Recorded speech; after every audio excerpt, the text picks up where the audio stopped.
Welcome again to the church versus human trafficking. This is Chris Harrison again, currently the senior pastor at Athens First United Methodist Church. The purpose of these presentations, this one included, is to help you and me, the church, answer two questions. What do we need to know about human trafficking? And how is God calling us to get involved in the fight to eradicate human trafficking? This segment is going to talk about how we take our faith into the business parts of our life, how businesses are standing up and fighting against human trafficking. Our presenter is David Reid, who worked with NOV and with the RedM movement. If you're watching this on Facebook and you want to put a comment or a question for David, feel free to do that, and we'll try that to get to him at the end of his presentation. David, let me say a prayer and then I'll give it to you to get started. Sure. Lord, as we can come together on this day in this way, help us to hear how you would have us to work and walk, not just in our church buildings and our homes, but also our places of employment, places where we might have an influence and an impact in different ways. Locally, where we work, or around the world. God, help us to hear the testimony and witness that David brings to us, and also steps that we can hear from him to be able to engage as the church in the world of business as well. So just pour your spirit over him, speak through him, Lord, in ways that are glorifying to you, and may it truly all be for your glory through Christ our Lord. Amen. All right, David, we look forward to what you want to share with us. Thanks, Chris. Okay, so I am going to walk you through three parts to this kind of presentation on business strategies and the application of your faith at work and human trafficking. So the first area I'll start with is kind of foundational. For me, I mean, I've been following the Lord since I was about 12 years old. So I've lived with my faith started in Scotland. And have kind of moved into business without really trying to move into business. And so it turned out in my life that God had a plan that took me into this environment. And so I find it very easy to work with and talk with Christians in business, and also understand what they're dealing with and how to do that effectively, because that's quite hard. And a lot of people struggle with that. So I'm going to start with the foundations. And then we'll take it from there. So first of all, business and church, or even work and home, how should we be? And obviously, scripture tells us that we need to do everything as if it were unto the Lord.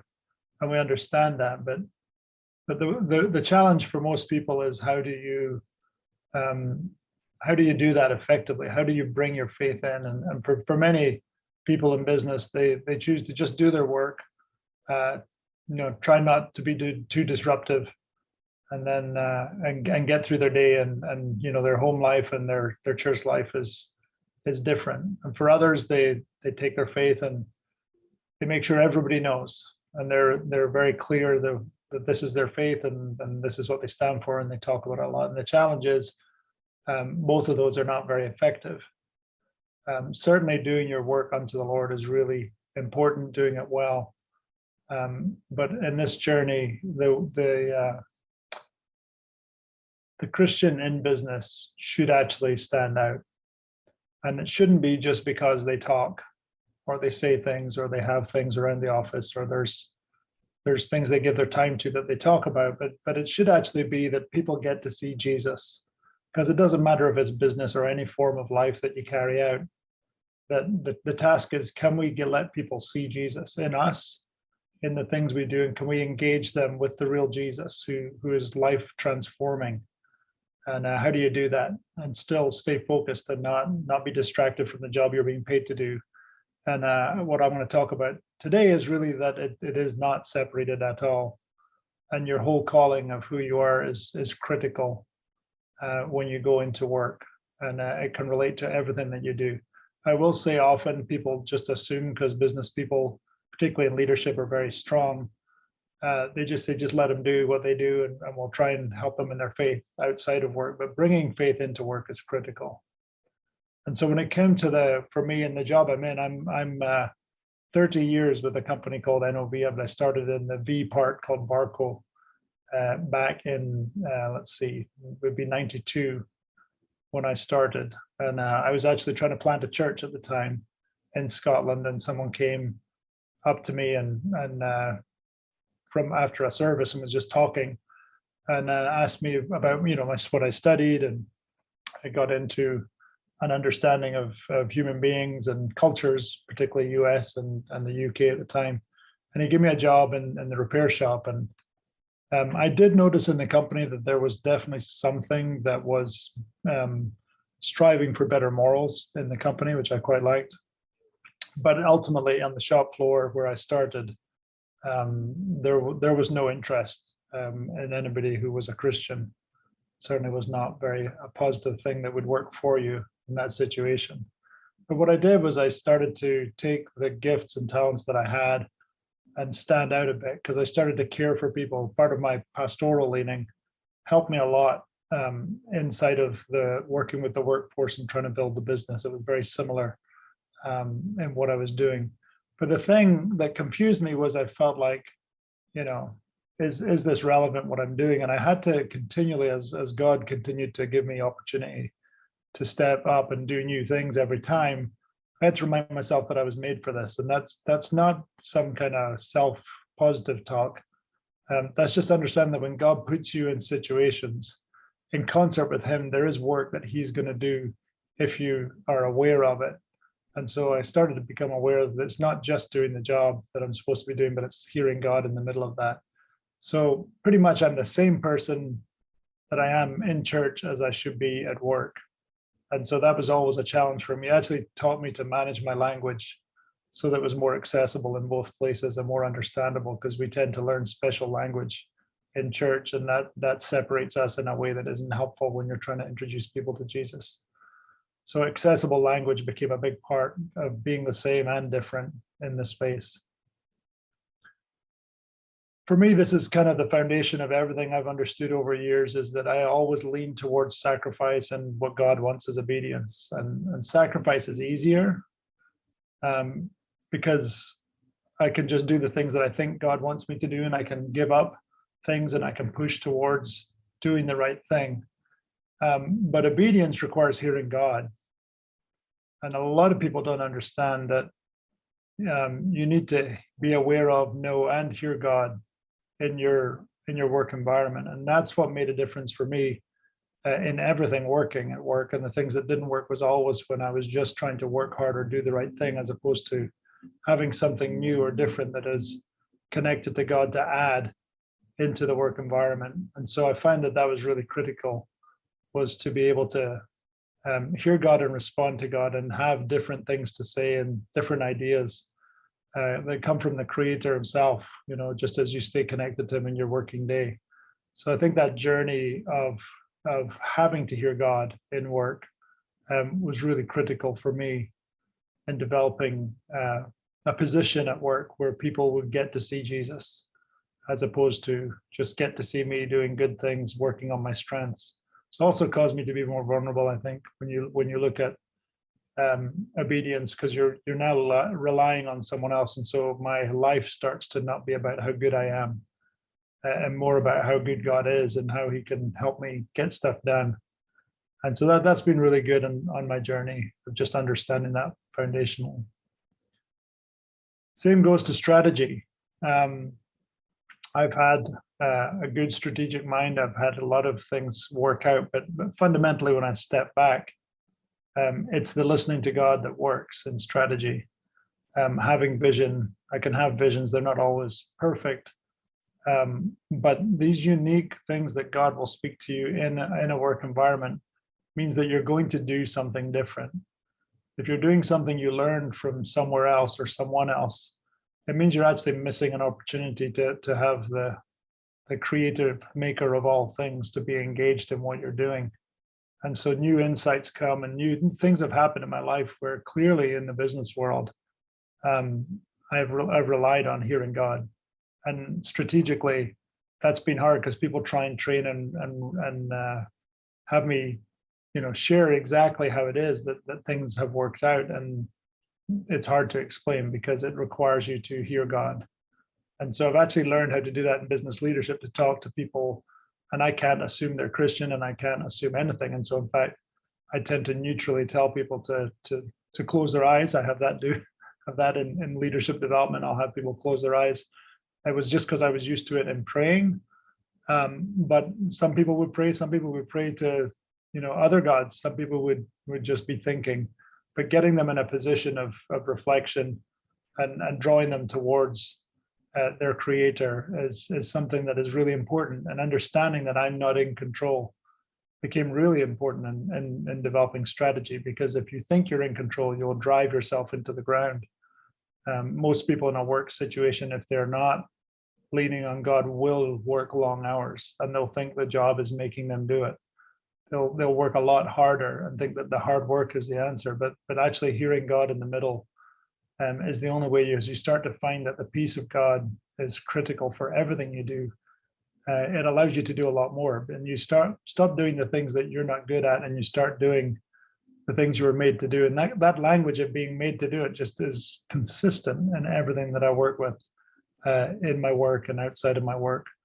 And so that sense of peace that God is the one driving, allows me to have different strategies, allows me to hear different things, and allows you to get things done that seem impossible. So that'll bear relevance when we start talking about trafficking and how that ended up working in the company. Another thing someone asked me, who's a Christian at work, he was asking, how do you deal with the darkness? And I think this is a really important thing as well, because when you're connected to the Lord and you understand it and you feel it in your day, you don't become as concerned about things that may be darkness, because the light comes with you. And it sounds really easy to say, but it's actually the work you do on the inside. It's not about projecting and pretending that I'm just going to say that I am light and there is light, but it's actually doing the homework of connecting with God and sensing God in the middle of everything, so that he's coming with you into every situation. And so it allows you to go in with a confidence. It's not that you're confident in yourself, which I think most business people actually struggle with their egos, how to manage that and how to understand insecurity that is driving part of the problem, and then pride that is driving the other part. But it's really knowing that in the darkness, if you stay close to the Lord and you learn how to build him into your day, into your thoughts, into your words and actions, that actually there is less darkness at work, because the things that affect you, make you worried about what's dark at work, actually are not powerful. And you're actually giving power to things of darkness when you focus on them, or you fear them, or you're concerned about them. But the confidence and the peace that you can get from carrying the Lord with you into things makes it actually work for you. And in developing leaders, all of these principles, I use them with leaders, and I can't tell them this is Jesus. There are times if they ask, I can tell them, but generally I can't do that in my work. But I get to lead people, and very much the work that I ended up doing in fighting trafficking was about that. But I'll tell you more about that later. So from foundation, we have structure. And I think this is also important, the structure that you build around your foundation. So foundation being what you do underneath, what you're doing in your private space. And this is going to talk about what you do in the visible parts. The foundation is always below. The structure is what people see. And so when you're operating in your structure, it becomes really important to connect to what parts of the structure matter for me. How do I focus? How do I execute? How do I get things done? So we start with power. So I'm going to talk about superpowers. I do believe that everyone is uniquely made, because the scripture tells us that, and I see it, and everyone has something they're made to do and made to be. And so from starting with yourself and understanding, what am I really good at?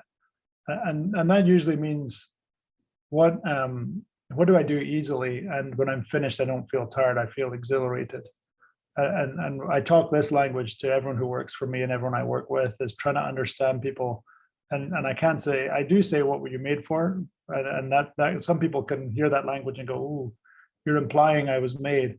Most people don't catch that, but I talk about, what were you made for? And people are okay with that, because I think that's fundamentally built into our DNA, that we were made.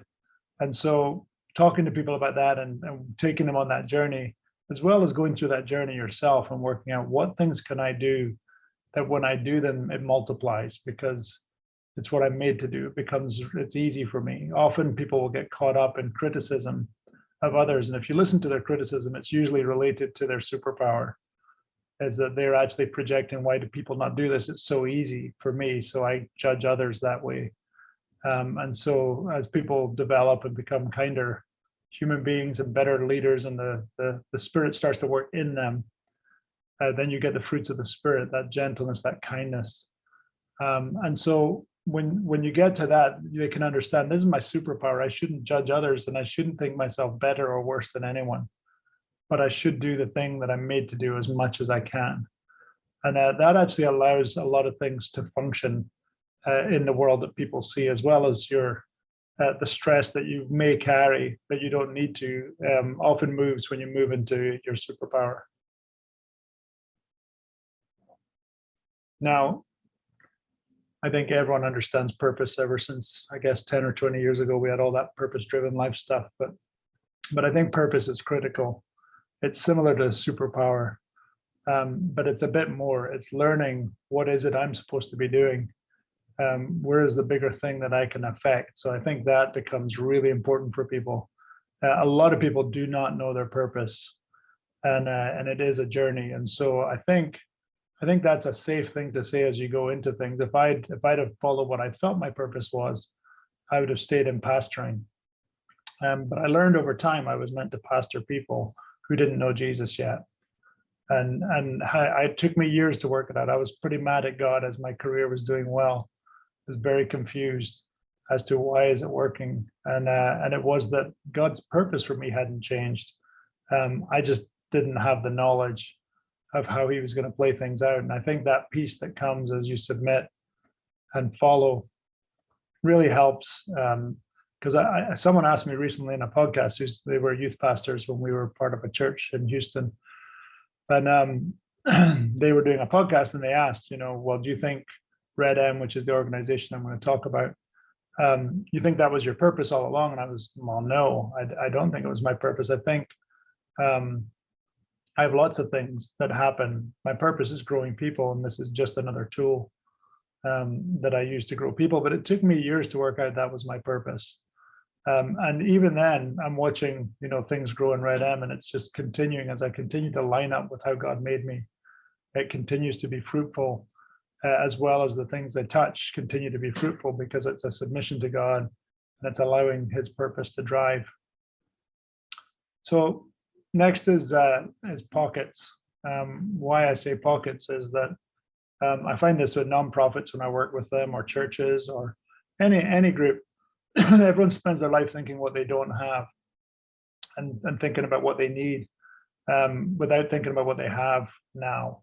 And I call that kind of what's in your pockets theory. And it's been really useful for me to gather people of interest and say, what is in your pockets? Instead of just saying, I need, does anyone have this they can do? Which I sometimes do. I often believe that God has given us everything we need. And so it may not be in your pockets, but it might be in someone else's. And so not finishing their sentence, but just being curious about, who were you made to be? What are your gifts? What are your strengths? It's very enabling when building out your purpose, is that, you'll find out your strength, you're working in your superpower. The problem is there's all these gaps now, that when you understand what you're good at, I can't do these other things. Well, other people can do those things, and they love doing them because they were made to do them.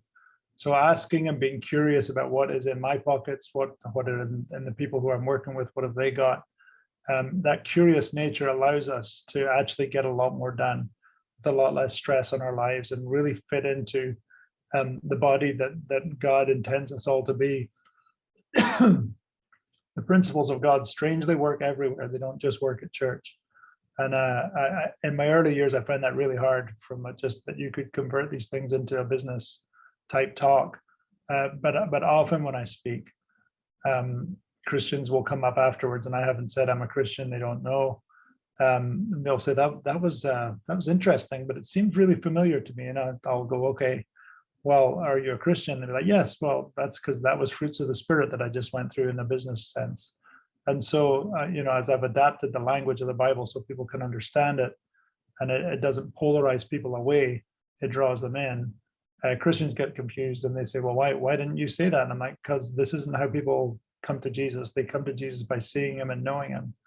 And so that idea of taking these same principles of the body and how the church is meant to work and applying it out to the world, it actually allows you to do more and get more done. So pockets is one of the most important things that I've learned, because it's things you can't see, you don't know are there, but when they're revealed, you're like, oh my goodness, we needed that.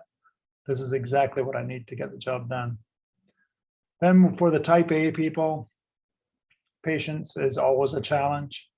And the fruits of the Spirit, it's one of those that you have to listen carefully, because it's almost a waiting that has to happen. And waiting, we often think is like sitting in a waiting room just trying to fill time. And I think of it more like this runner kind of anticipating, expecting, and ready. Or if you think of a waiter when they stand behind someone waiting to finish the food and to switch out food, but it's that sense of I'm ready, but I'm not upset. I'm just calm and breathing, and I'm going to be patient. But that patience is really important, because God's timing is everything. And so you can have all these other things lined up and think, this is what I want to do. And you have to have the ability to park it and say, okay, I get it. This is what the Lord is going to do in his time when he wants. But I'm not sitting doing nothing. I'm sitting expecting God to say. So you become a lot more alert, a lot more aware. I think alertness and awareness of God is going to do something, and looking for the opportunity and being ready when it comes, without being anxious or without being stressed, but just being at peace and knowing when it comes, I'm off. I'm off to the races. I'm gonna run through. And then with the idea of racing and pushing through, there's these two guys. So the horse and mule, for anyone who's aware of Psalm 32, and the idea of pursuit. So let's say the gun goes off. We have a problem when we often look like a horse or a mule when it comes to doing what God has for us. We're either stubborn and we don't want to go places because we think we know what's going on, or we're like horses and we're pushing ahead. Often drivers are like this, and they're trying to sort it all out without any training, without any rider, without knowing the goal, but they're just running off. And I think this is where you find people in their jobs or in their lives where suddenly it's as if they've had their whole body pulled over to get their attention. Like something hard or difficult happens, and it's a way that God gets our attention. I always feel like that's like the horse being pulled to the side when it's going too fast, or the mule not going anywhere and having to be pulled. And so in Psalm 32, it says, don't be like the horse or mule that have no understanding and must be bridled before they come to him. So that idea is really important in the pursuit part of your structure, that you're actually trying to stay close. And then priorities. So everybody has this. Everyone has the weight of too much to do. People in business struggle with this all the time, especially as they move further up in the work that they do. They end up having more and more things on them, and it becomes another God issue. How do we decide what we're going to do and what's the right thing to do? And so for me, that was pretty important in the process of learning, how can I do more for others when all you can think about is what I need to do for my family or my job. So prioritization, not just with wisdom, but with submission to God, really is important in getting stuff done in business. And finally, action. So for me, this is what happened to me. I wouldn't say I had some great vision for this, or was even thinking it was coming my way. But RedM was a thing that happened. I had been, my kids were getting older. They were probably later teens, And my wife was hoping they'd never leave, and I was hoping they would leave. So I had that challenge going on. And so I didn't know how to open that conversation with my wife. So I made it spiritual, always a good idea. And kind of said, well, who are we going to be when the kids are gone? What are we going to be about? And she said, oh, I'll pray about that. I'll come back to you. So she did. She went to a conference up in Dallas. This is over a decade ago now. And she had seen Christine Kane speak, and she's A21, the voice of A21, I would say, which is a really great survivor services organization.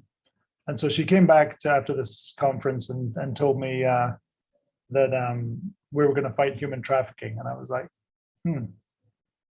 so not golf then. That was not what we're going to do. I don't golf. I just think it's funny. People do that when they retire. So anyway, she said, okay, so she had some information. We thought it was an international problem. So we flew to Greece. My sister lives in Greece. And then we went to Thessaloniki, visited with A21. And they had told my wife that she would have to live there if she was going to be a part of this. So suddenly she was like, I think I must not be hearing God right. She was very upset. We came home. And that weekend in the Houston Chronicle, there was an article about a 14-year-old child had been trafficked. And a lady who was doing the rescue work was called Dottie Laster. And so my wife got a hold of Dottie and started learning more. She got trained, started doing undercover work in Houston for Dottie, trying to work out what was going wrong and why was there no awareness of this problem when it was such a big problem. And then I was traveling the world a lot at the time. And I came home one time and she said, I'm going to pick up a client from the airport, but I'll have a police escort, so it'll be okay. And I was like, why would you need a police escort? And so she goes, well, these are scary people. Like they want to hurt us, these people. And I was like, I'm not comfortable anymore with this idea that you're doing this work. And so we tried to work on what could we do, what were we back to, what are we really made to do? We're very hospitable all our lives. We've had people live with us. And so we started to do work with Redeemed. Beth joined the board of Redeemed, and we would have survivors live with us for a number of years. And so we got closer and closer to the subject that we would do, movie nights and different things at our house. So we found it really easy being with survivors, which I found others were not.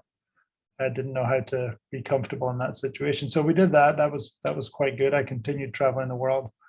And then one of the there was a couple who was really struggling with the work they were doing, and so I went and spent time with them, and just kind of gave my insight on how they should think about working with survivors. And they really pressed that I should get on the board of Redeemed, and I was like, okay, I'll get on the board. So I did. On my first day on the board, I realized they were doing great work. It was very expensive work, and they really were not great at advertising and marketing. I was like, you do great things, but you're really struggling to tell the story, which was great because their money was going towards survivors more than it was telling their story. So I liked that, but I knew I couldn't say that to the board at that time. So the next day I just went on LinkedIn and I put out a message and said, okay, there's a survivor care group that needs help with marketing. Who's in? Overnight, about 56,000 people viewed that message. And so I could tell something was going on. So within 5 days, I pulled together 50 people in a room, which is the picture you're seeing now. And I put on the cards I think you can see there, there's little note cards that I put up on every table. And I kind of said, okay, these are departments in marketing, sit at the table that is most like what you do for a living. And then I said, okay, there's sticky notes. I want you to brainstorm how you can help. We had Redeemed come and talk about what they do. They all wrote their sticky notes. I said, okay, now I want whoever you pick to come up and tell us what you learned. And so they had people come up and speak. And then I said, okay, each one of you who came up and speak, you're now in charge of that department. And I would like you to come back in a month and tell me what we're going to do. And so they did. And we did that for, I don't know, maybe a year. And we helped Redeem with an event. We did a gala. We burned a lot of people out, and I learned another new piece of information. that professionals can't do this. They can't just give themselves to organizations. And I also learned that the organizations will pull on those people with guilt and all sorts of other things to make it hard for them to say no. And so we started to build a whole new structure around how do we protect professionals. And so RedM was formed. We weren't a 501c3 till last year, so we're on our fourth year now. And we started doing things that protected individuals, allowed them to have project type agreements where we would have them serve survivor recovery groups originally, and find ways when they were done, and we would check, are they able to do more? Do they want to do something different?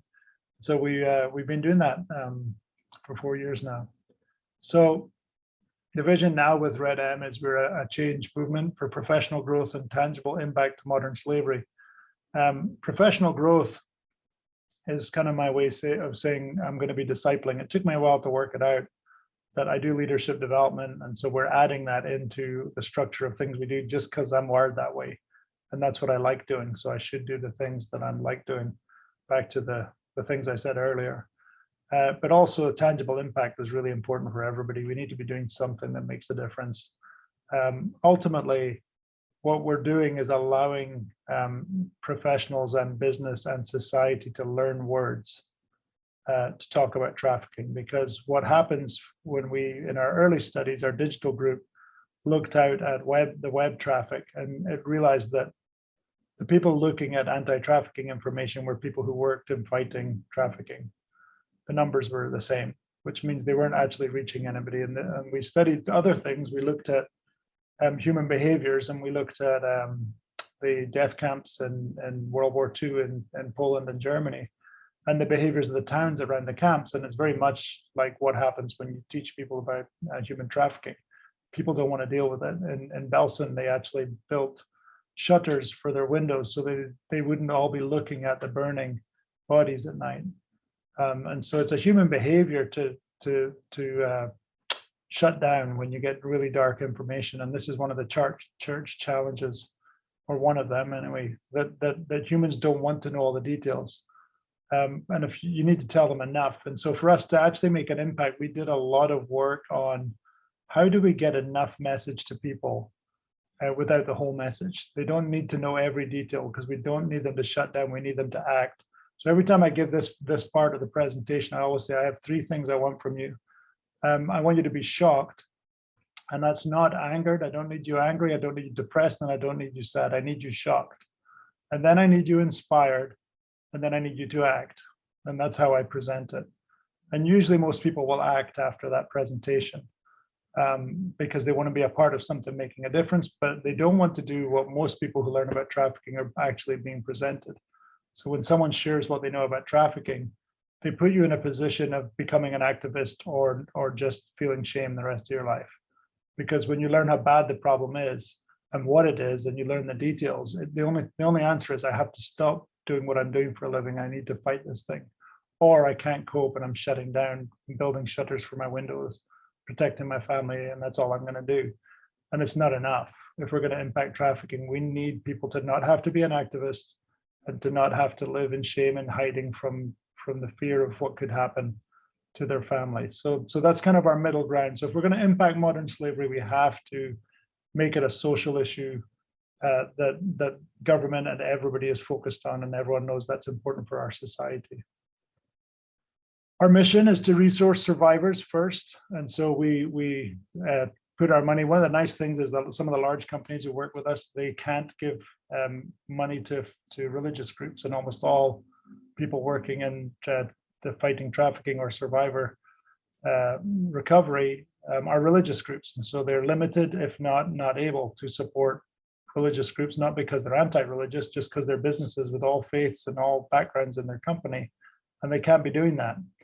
So what RedM does is allows them to actually resource to us, where we will do the work to make sure that they're putting their money in a safe place, where it's not, even though it's faith-based, that it is humanitarian. So we do that background work to make sure that we can get that done. Then we empower professionals. That's part of our pro bono work. So we take professionals and we teach them to give a little bit of their skill, Because one thing we learned in this process is a little bit of someone high professional skill can equal $1 million really quickly. If you ask them for that money, you wouldn't get that money. You might, but it's much more likely that people, if they give a little bit together, that they can actually deliver more to the organizations, and financing is one of the problems. And then developing leaders. So one thing I believe foundationally is that giving nature that we learn about in the Bible is exactly what everyone needs as a leader, because your heart develops, and as it develops, you learn how to lead properly. And servant leadership is proven to be the working path for healthy leadership. And so we actually have leadership development classes. And then finally, it's a movement for change, so that we call it movement because it keeps growing just like a movement. It's catching on fast. And so that's working well from just our mission. Our service partners are vetted organizations. They have high capital efficiency, which is business talk for their money goes to survivors, not to telling people about the problem. It's really important to people who give that they know that there's actually people getting recovered from this. As much as people knowing is important, actually helping individuals is really important. Humanitarian focus is critical for us. We learned that from A21, fully faith-based organization, but really high recovery rates of survivors, which is the hard work. If you rescued everybody tomorrow, there's only a few would stay out, the rest would go back because of the brainwashing component of human trafficking. Trauma-informed services, I'm sure you've heard about that already, but the idea of knowing how trauma works in the brain, doing that work, that is important. And then we've added rescue services, mostly because when you get to know this subject, sooner or later, someone's coming to you and to tell you their kid is about to be trafficked. And we just needed an access to support that. So there's a couple of organizations we've been helping on the rescue side. So here's the organizations we've worked with so far. I will say foundationally it was all redeemed, but people call up and ask for things all the time. We've done a lot of work with David Batstone, which is on the business side of creating businesses where trafficking happens around the world. So we've done some work with them, but there's others we work with. I'm part of OGTAG. 1211 is launching this year. So a lot of different groups that we're working with. We are talking right now with Birmingham, Alabama, because they have a specific need. They asked for RedM to help. And what we're doing is we're looking at building RedM in Birmingham. And then we're starting across the states meetings to look at other cities starting up now. We're in the process of building procedures and things we can hand over, so that other organizations can follow it like a franchise and just follow that path of engaging professionals. Our business partners, they often give us in-kind donations, sometimes just for auctions or whatever else, but if they have services, they can give that too. They give sponsorships, which is always good. They give us facilities to run events in, which is really good for us. We give them group projects. We'll give them things to do sometimes with running an event or being involved in an event. I've got into getting large companies to sponsor. And then company matching is just a really good method that many companies can, we had a guy just donated $500. His company then donated $1,000. And there's just a lot of good companies out there who do matching programs. So a lot of companies, this is growing as we speak, some more than others, but some companies like 2020 Exhibits just say, whatever you need, just let us know, and they make stuff for us for events. AWS has let us use their facility. That's Amazon. They've let us use their facility whenever we need it. We're just engaging IBM. So a lot of the sports teams generally just give us things. We're trying to engage them at a higher level. But yeah, it's been a good collection, and this is a growing crowd every day right now, because we did a engagement session at the end of last year to get into their planning for the year instead of just asking them for help. So we're more strategically aligned with big companies. Individuals, we've had about 400 people plus, maybe quite a bit more than that now, who've done work for RedM, but some will be 1 hour in their life and others will be 1 hour a week, some more than that. But we have event volunteers. We let them pick on our website. It's joinredm.com. We let them go to one of these 4 places: an event volunteer, a professional with purpose, which is pro bono services, a fundraising champion, which is really just selling tickets or anything else we have for any events, then an ambassador, which is just teaching people how to spread the news on social media.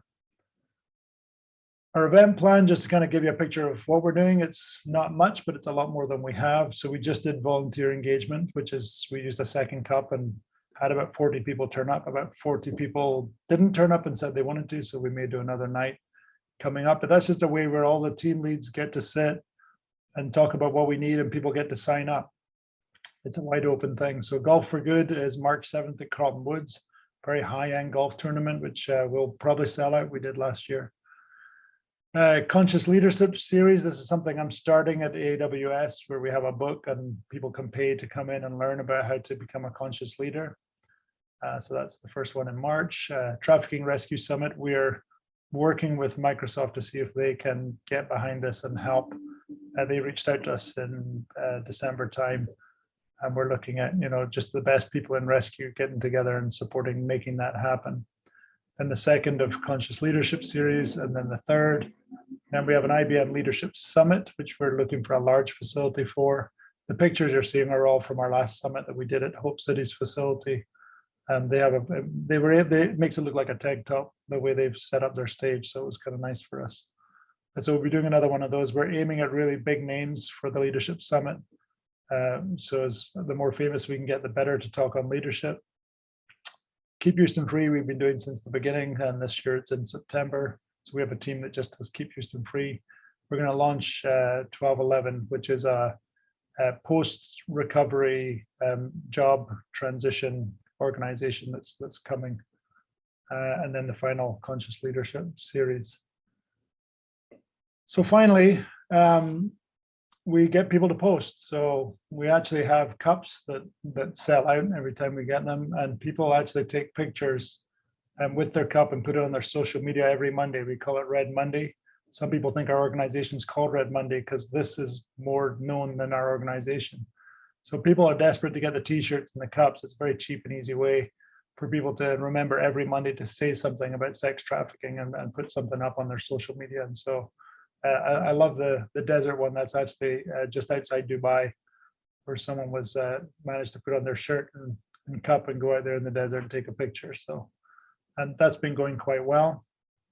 And that's pretty much my story. So I guess we're open to questions. That was a lot. That was a lot, but that was good, David. I knew that your presentation out of the work that you and Red Monday are doing, I did that on purpose, of course. Thank you. Thanks for continuing the myth. As you raise your RedM mug to your lips. I knew that your presentation would get into the heartbeat of people in a different way. And I love that. I love what's happening through RedM and in other ways, and how you're really engaging the business sector. I don't know that we've had any questions come in, but we're also recording these to be standalone. And so there's going to be questions generated for days and weeks and months and years to come that'll find their way your direction. So I definitely appreciate your voice in this conversation. And I do just appreciate you, what you're doing. I will say that trafficking and business is generally difficult for two reasons. One, there's a lot of complicit people in business who are using prostitution services, or even if you get down to strip clubs and pornography, which I try to stay out of that because I try to keep it as far from people and their actual behavior so that they can get closer to the subject before they decide to try and shut it down. But that's one issue. And just accepting a difficult issue with a company where it's hard to talk about. Certainly human trafficking is no problem because they're all having to deal with it if they're international corporations. Human rights is high on their list, and so it allows you to kind of get in the door and talk to them. We have OGTAG, which is an oil and gas trafficking awareness group, and that's been very good for just practically getting people in to learn and talk about, strategize how to bring in process and procedure and deal with the subject inside companies. Some companies are doing better than others. But in my company, I actually wrote to one of the lawyers and said, I'm going to be talking on, I didn't say that, I said, I want to talk about human trafficking. But the whole lawyer team came to my office with notepads and pens. And I was like, they thought that there was trafficking happening in our company. And I was like, no, no, no, no. I was going to talk on the subject of trafficking. I wondered what you thought. And they all agreed that I should not talk on it. I should not be out there talking because we buy companies every day. What if we bought a company and guys are involved in something? We don't know it, and that comes up. And so that would be an issue. So I said, well, what if my boss says that it's okay? And then they went, well, then that would be okay. So my boss is a Christian. I just went to him and I said, hey, you know, I work in this fighting human trafficking stuff. And he's like, yeah, I hope we're supporting that. I said, you are now. So that was the end of that conversation. So for lawyers and legal people, it's hard. Like they worry about it. But there's been cases in Houston where, you know, large corporations executives have been caught, and there's going to be more now because we have the law on our side. Right. You know, people are going to prison. And there are stings. So I guess we had 82 people caught in a sting the other day. So that's just setting up and capturing people in the process, and they'll be gone. So the PR still isn't good enough. I mean, there's not enough said about it because Sweden, that's how they stopped trafficking, as they didn't stop it, but limited it severely by having you know, letting it be public and making it illegal. So there's been times where there's been executives involved and the story goes away very quickly. And so it's just a difficult subject, but we do have to find ways to get there. And for me, I have to park my faith. It's really because I get politicians too who come to me and they're like, this happened yesterday. I'd like you to endorse me. And I'm like, I can't take the position of a faith, and I can't take the position of a political side because it's a human issue that I need to happen, and it's really important. But when we started, Dennis Mark, who was working at Redeemed at the time, when everyone was doing their brainstorming, he came to me, he's like, there's some really bad ideas happening here. And I was like, that's okay. I said, you know what's happening is they're seeing Jesus for the first time, these people. They've heard about, you know, big churches and people saying nice things, and some being strange, some being interesting, but they've never seen Jesus like this. And when you see Jesus like this, you're attracted. And that's the beauty of it, is they get to see Jesus where they would not walk into a church, but they would do work for something humanitarian and see the heart of the church in the middle of it. Well, David, thank you for helping people see Jesus just like that. Your work is greatly appreciated and respected. Up next, we're going to be talking with Amber Knowles about the connection between the foster care system and human trafficking. We will begin that at 2 o'clock.